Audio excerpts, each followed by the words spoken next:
Hi ಎಲ್ರಿಗೂ ನಮಸ್ಕಾರ. ಎಲ್ಲರೂ ಹೇಗಿದ್ದೀರಾ? ಹೋಪ್ ಎಲ್ಲರೂ ಚೆನ್ನಾಗಿದ್ದೀರಾ ಅಂತ ಅಂದ್ಕೊಂಡಿದ್ದೀನಿ. ಆ್ಯಂಡ್ ಇದು ಬಂದು ತುಂಬ long and lengthy video. And ಈ ವಿಡಿಯೋ ಬಂದು ತುಂಬ ಟ್ರೆಂಡಿಂಗಲ್ಲಿ ಹೋಗ್ತಿದೆ. ಈ ದೇವಸ್ಥಾನ ಬಂದು ಇನ್ಸ್ಟಾಗ್ರಾಮಲ್ಲಿ ತುಂಬ ವೈರಲ್ ಆಗಿರೋಂಥ ದೇವಸ್ಥಾನಕ್ಕೆ ಹೋಗ್ತಾ ಇದ್ದೀವಿ ಇವತ್ತು.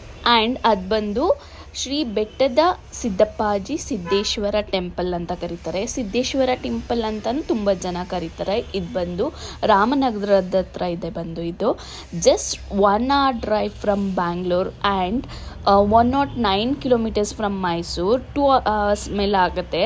ಆ್ಯಂಡ್ ತುಂಬ ಇಂಟ್ರೆಸ್ಟಿಂಗ್ ಆದ ಟೆಂಪಲ್ ಅಂತಲೇ ಹೇಳ್ಬೋದು. ನೋಡಲಿಕ್ಕೆ ಒಂದು ಸುಂದರ ಲೋಕದ ಸ್ವರ್ಗ ಅಂತಲೇ ಹೇಳ್ಬೋದು. ಅಷ್ಟು ಬ್ಯೂಟಿಫುಲ್ ಆಗಿದೆ ದೇವಸ್ಥಾನ.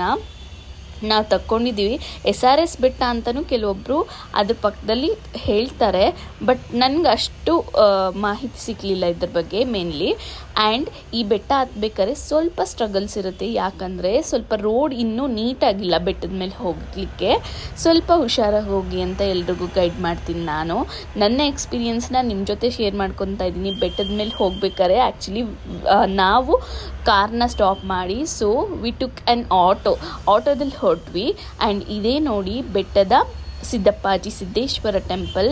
ಇಲ್ಲಿ ನೋಡಿ ಆ ಟೆಂಪಲ್ ಬಗ್ಗೆ ತುಂಬ ಎಲ್ಲ ಡೀಟೇಲಾಗಿ ಇಂಟೇಕಾಗಿ ಕೊಟ್ಟಿದ್ದಾರೆ ಏನಂತ. ಆ್ಯಂಡ್ ತುಂಬ ಪ್ರಸಿದ್ಧಿಯಾದ ದೇವಸ್ಥಾನ. ಇನ್ಸ್ಟಾಗ್ರಾಮಲ್ಲಿ ತುಂಬ ವೈರಲ್ ಆಗ್ತಿದೆ ಈ ದೇವಸ್ಥಾನ. ತುಂಬ ಬೆಟ್ಟದ ಮೇಲಿದೆ. ಆ ಬೆಟ್ಟದ ಮೇಲೆ ನಿಂತು ವ್ಯೂ ನೋಡೋದೇ ಒಂದು ಖುಷಿ ಅಂತಲೇ ಹೇಳ್ಬೋದು. ಇದೇ ಆ ದೇವಸ್ಥಾನದ ಎಂಟ್ರಿ ಬಂದು. ಇಲ್ಲಿ ಬಂದು ಶಿವ ನೆಲೆಸಿದ್ದಾನೆ ಅಂತಲೇ ಹೇಳ್ಬೋದು. ಒಂದು ಸ್ವರ್ಗ ಅಂತ ಹೇಳ್ಬೋದು ಎಲ್ರಿಗೂ. ದಯವಿಟ್ಟು ಯಾರ್ಯಾರು ಬೆಂಗಳೂರು ಹತ್ರ ಇದ್ದೀರಾ, ಉದಾರಹಳ್ಳಿಲಿ ಈ ದೇವಸ್ಥಾನ ಇದೆ, ದಯವಿಟ್ಟು ವಿಸಿಟ್ ಮಾಡಿ ಅಂತಲೇ ಕೇಳ್ಕೊತೀನಿ. ಬೆಟ್ಟದ ಸಿದ್ದೇಶ್ವರ ಟೆಂಪಲ್ಲು ತುಂಬ ಟ್ರೆಂಡಿಂಗಲ್ಲಿದೆ. ಇನ್ಸ್ಟಾಗ್ರಾಮ್ಸಲ್ಲಿ ನೀವು ತುಂಬ ನೋಡ್ತಾ ಇರ್ತೀರಾ ಇದ್ರ ಬಗ್ಗೆ ರೀಲ್ನ. ಆ್ಯಂಡ್ ಇಲ್ಲಿ ಅರ್ಚನೆ ಕೂಡ ಮಾಡಿಸ್ಬೋದು. ಸುತ್ತಮುತ್ತ ತುಂಬ ಬಂಡೆಕಲ್ಲೇ ಇದೆ ದೇವಸ್ಥಾನದ ಸುತ್ತಮುತ್ತ. ಅಲ್ಲಿ ಮಧ್ಯದಲ್ಲೇ ಈ ದೇವಸ್ಥಾನ ಇದೆ. ಈಗ ತುಂಬ ಇಂಪ್ರೂವೈಸೇಷನ್ ಮಾಡಿದ್ದಾರೆ ಈ ದೇವಸ್ಥಾನನ. ನೀಟಾಗಿ ಫ್ಲೋರಿಂಗ್ ಎಲ್ಲ ಮಾಡಿಸಿ ಕಂಪ್ಲೀಟಾಗಿ ದೇವಸ್ಥಾನನ ಕಟ್ಟಿ, ಮೊದಲು ತುಂಬ ಪುರಾತನ ದೇವಸ್ಥಾನ ಅಂತ ಅಲ್ಲಿ ಬಂದವರೆಲ್ಲ ಹೇಳ್ತಾ ಇದ್ರು. ನನಗೆ ಗೊತ್ತಿರೋ ಪ್ರಕಾರ ತುಂಬ ಪುರಾತನ ಹಳೆಯ ದೇವಸ್ಥಾನ ಅಂತಲೇ ಹೇಳ್ಬೋದು. ಇದು ನೋಡಿ, ನಾನು ವಿಡಿಯೋದಲ್ಲಿ ತೋರಿಸ್ತಾ ಇರೋದಕ್ಕೆ ಸಾಕ್ಷಿ. ಯಾಕಂದರೆ ಬಂಡೆಕಲ್ ಪಕ್ಕನೇ ಈ ದೇವರುಗಳೆಲ್ಲ ನೆಲೆಸಿವೆ ಅಂತಲೇ ಹೇಳ್ಬೋದು. ಆ್ಯಂಡ್ ಆ ಬಂಡೆಕಲ್ ಮೇಲೇ ಆ್ಯಕ್ಚುಲಿ ನಾವು ರೋಡು ಕೂಡ ಸರಿ ಇರಲಿಲ್ಲ ಅಂತ ನಾನು ಹೇಳ್ದಾಗೆ ಹಾಗೆ. ಆ್ಯಂಡ್ ನಾವು ಆಟೋದಲ್ಲಿ ಬಂದಿದ್ದಾಯಿತು. ಯಾಕಂದರೆ ಕಾರು ಸರಿಯಾಗಿ ಹತ್ತಲಿಲ್ಲ ಅಂತ ಹೇಳಿ ಕೆಲವೊಬ್ಬರು ಕಾರ್ನೂ ತೊಗೊಂಡು ಬಂದಿದ್ದರು.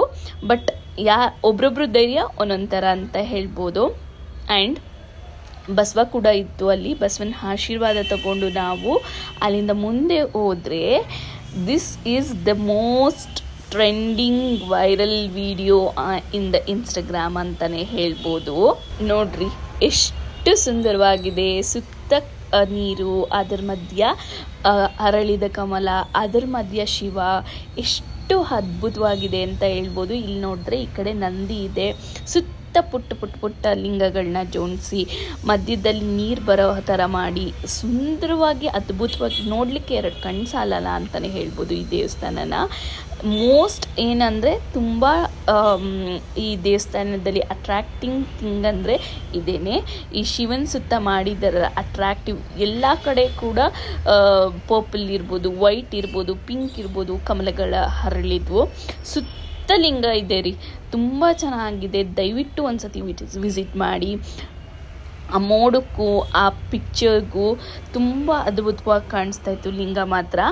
ಆಮೇಲೆ ಅಲ್ಲಿ ಹೋಗ್ತಾ ನೋಡಿದ್ದು ಏನಂದರೆ ತುಂಬ ಆ ಹಳ್ಳಿ ಸುತ್ತಮುತ್ತ ಎಲ್ಲ ಬರೀ ಡೇರಾ ಹೂವಿನ ಗಿಡಗಳೇ ಇದ್ವು. ಸೊ ನಾವು ಒಂದು ಡೇರಾ ಹೂವನ್ನ ಕಿತ್ಕೊಬಂದು ಆ ಶಿವನಿಗೆ ಅರ್ಪಿಸಿದ್ವಿ ಅಂತಲೇ ಹೇಳ್ತೀನಿ.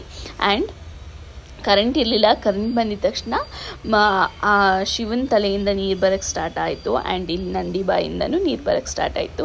ನೋಡಿ ಎಷ್ಟು ಲಿಂಗಗಳನ್ನ ಜೋಡಿಸಿದ್ದಾರೆ ಅಂದರೆ ಸುತ್ತ ಲಿಂಗಗಳಿವೆ. ತುಂಬ ಅದ್ಭುತವಾಗಿದೆ. ದಯವಿಟ್ಟು ಒಂದು ಸತಿ ವಿಸಿಟ್ ಮಾಡಿ.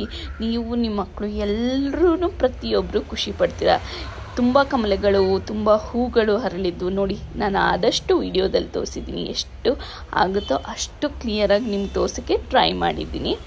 ಆ್ಯಂಡ್ ಒಂದು ಅದ್ಭುತವಾದ ಪ್ಲೇಸ್ನ ನೋಡ್ದಂಗೆ ಆಗುತ್ತೆ ಅಂತ ಹೇಳಲಿಕ್ಕೆ ಇಷ್ಟಪಡ್ತೀನಿ. ಈ ವಿಡಿಯೋ ಮೂಲಕ ಏನು ಹೇಳಲಿಕ್ಕೆ ಇಷ್ಟಪಡ್ತೀನಿ ಅಂದರೆ, ಆ ಶಿವ ಎಲ್ರಿಗೂ ಆಯಸ್ಸು, ಆರೋಗ್ಯ, ಶ್ರೇಯಸ್ಸು, ಧನ ಧಾನ್ಯ ಎಲ್ರಿಗೂ ಕೊಟ್ಟು ಆ ಶಿವ ಎಲ್ರೂ ಚೆನ್ನಾಗಿಟ್ಟಿರಲಿ ಅಂತ ನಾನು ಕೇಳ್ಕೊತೀನಿ. ಯಾಕಂದರೆ ಏನೇನೋ ಕಷ್ಟಗಳನ್ನ ಅನುಭವಿಸ್ತಾ ಇರ್ತಾರೆ ಪ್ರತಿಯೊಬ್ಬರು. ಆ ಕಷ್ಟಗಳೆಲ್ಲ ನಿವಾರಣೆ ಆಗಲಿ, ನಿಮ್ಮ ಜೀವನನೂ ಖುಷಿಯಾಗಿ ಅದ್ಭುತವಾಗಿರಲಿ ಅಂತ ಕೇಳ್ಕೊತೀನಿ. ದಯವಿಟ್ಟು ನನ್ನ ರಿಕ್ವೆಸ್ಟ್ ಏನಂದರೆ, ದಯವಿಟ್ಟು ನನ್ನ ಪೇಜ್ನ ಫಾಲೋ ಮಾಡಿ ಆ್ಯಂಡ್ ಸಬ್ಸ್ಕ್ರೈಬ್ ಮಾಡ್ಕೊಳ್ಳಿ. ಯಾಕಂದರೆ ನನಗೂ ಒಂದು ಉತ್ಸಾಹ ಬರುತ್ತೆ. ಯಾಕಂದರೆ ಸಬ್ಸ್ಕ್ರೈಬರ್ ಜಾಸ್ತಿ ಆಗ್ತಿದ್ದಾಗೆ ನಾನು ಇನ್ನೂ ಬೇರೆ ಬೇರೆ ಥರದ ವೀಡಿಯೋಸ್ ಮಾಡಬೇಕು, ಬೇರೆ ಬೇರೆ ಥರದ್ದು ವೀಡಿಯೋಸ್ನ ಹಾಕಬೇಕು ಅಂತ ಒಂದು ಉತ್ಸಾಹ ಬರುತ್ತೆ. ದಯವಿಟ್ಟು ನನ್ನ ಪೇಜ್ನ ಫಾಲೋ ಮಾಡಿ, ಸಬ್ಸ್ಕ್ರೈಬ್ ಮಾಡಿ, ಶೇರ್ ಮಾಡಿ ಅಂತ ಕೇಳ್ಕೊತೀನಿ. ಇದೇ ಥರ ಹೊಸ ಕಂಟೆಂಟ್ಗೋಸ್ಕರ ನನ್ನ ಪೇಜ್ನ ಫಾಲೋ ಮಾಡಿ. ಥ್ಯಾಂಕ್ ಯು ಎಲ್ರಿಗೂ, ಥ್ಯಾಂಕ್ ಯು ಸೋ ಮಚ್ ಅಂತಲೇ ಹೇಳಲಿಕ್ಕೆ ಇಷ್ಟಪಡ್ತೀನಿ. ಇದು ಫುಲ್ ವ್ಲಾಗ್ ಆಗಿತ್ತು.